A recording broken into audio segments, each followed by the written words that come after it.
Hello, everyone. We're back for day 6 of 24 chapters of Luke in 24 days. We'll finish up on Christmas Eve. I was going to say New Year's Eve. We'll finish up on Christmas Eve with chapter 24, but here we are starting chapter 6.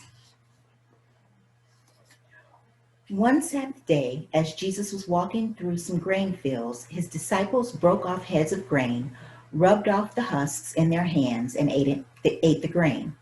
But some Pharisees said, "Why are you breaking the law by harvesting grain on the Sabbath?" Jesus replied, "Haven't you read in the scriptures what David did when he and his companions were hungry? He went into the house of God and broke the law by eating the sacred loaves of bread that only the priests can eat. He also gave some to his companions." And Jesus added, "The Son of Man is Lord, even over the Sabbath."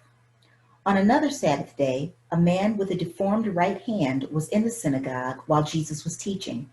The teachers of religious law and the Pharisees watched Jesus closely. If he healed the man's hand, they planned to accuse him of working on the Sabbath. But Jesus knew their thoughts. He said to the man with the deformed hand, "Come and stand in front of everyone." So the man came forward. Then Jesus said to his critics, "I have a question for you. Does the law permit good deeds on the Sabbath, or is it a day for doing evil? Is this a day to save life or to destroy it?" He looked around at them one by one and then said to the man, "Hold out your hand." So the man held out his hand and it was restored. At this, the enemies of Jesus were wild with rage and began to discuss what to do with him.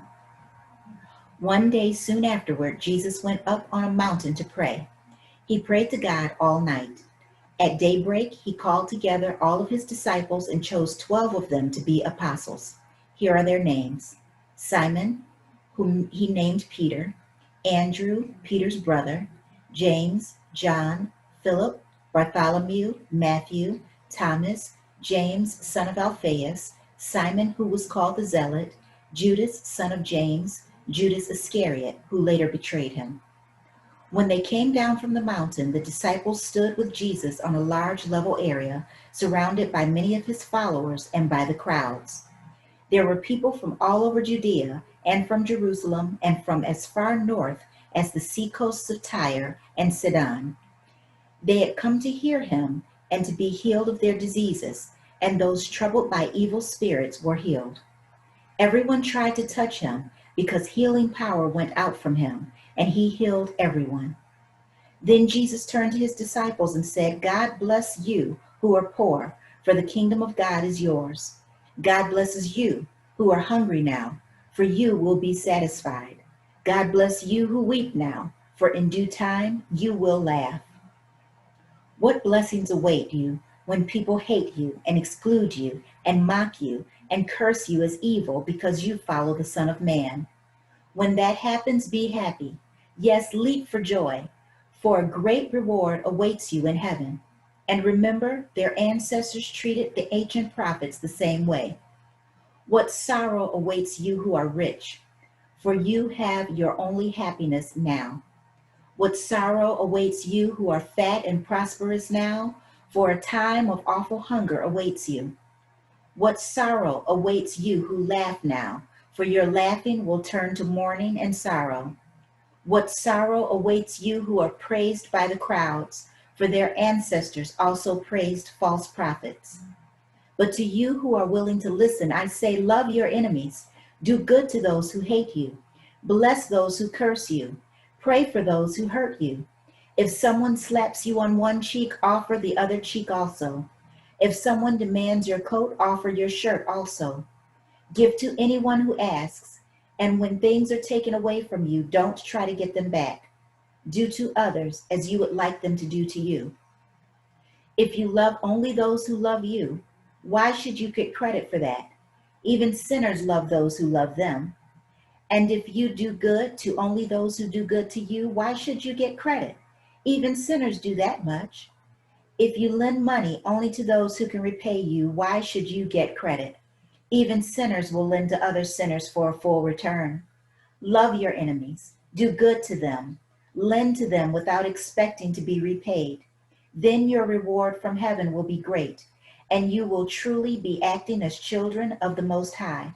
for he is kind to those who are unthankful and wicked. You must be compassionate, just as your Father is compassionate. Do not judge others, and you will not be judged. Do not condemn others, or it will all come back against you. Forgive others, and you will be forgiven. Give, and you will receive. Your gift will return to you in full, pressed down, shaken together to make room for more, running over, and poured into your lap. The amount you give will determine the amount you get back. Then Jesus gave the following illustration. Can one blind person lead another? Won't they both fall into a ditch? Students are not greater than their teacher, but the student who is fully trained will become like the teacher.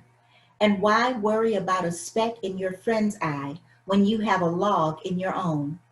How can you think of saying, friend, let me help you get rid of that speck in your eye when you can't see past the log in your own eye? Hypocrite!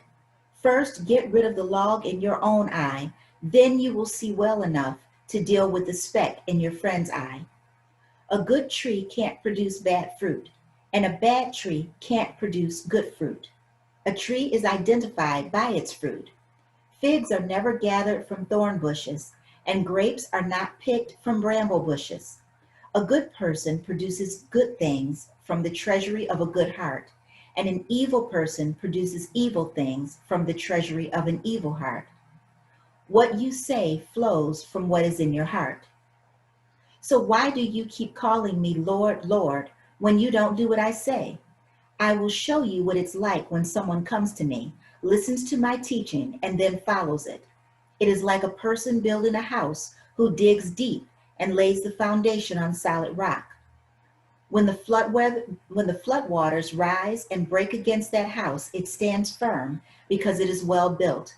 But anyone who hears and doesn't obey is like a person who builds a house right on the ground without a foundation. When the floods sweep down against that house, it will collapse into a heap of ruins. May the Lord add a blessing to the reading, hearing, and doing of his word.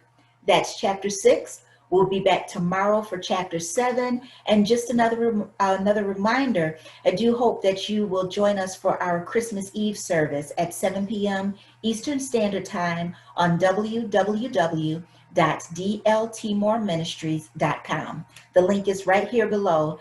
Also join us for every Saturday evening service we have at 7 p.m.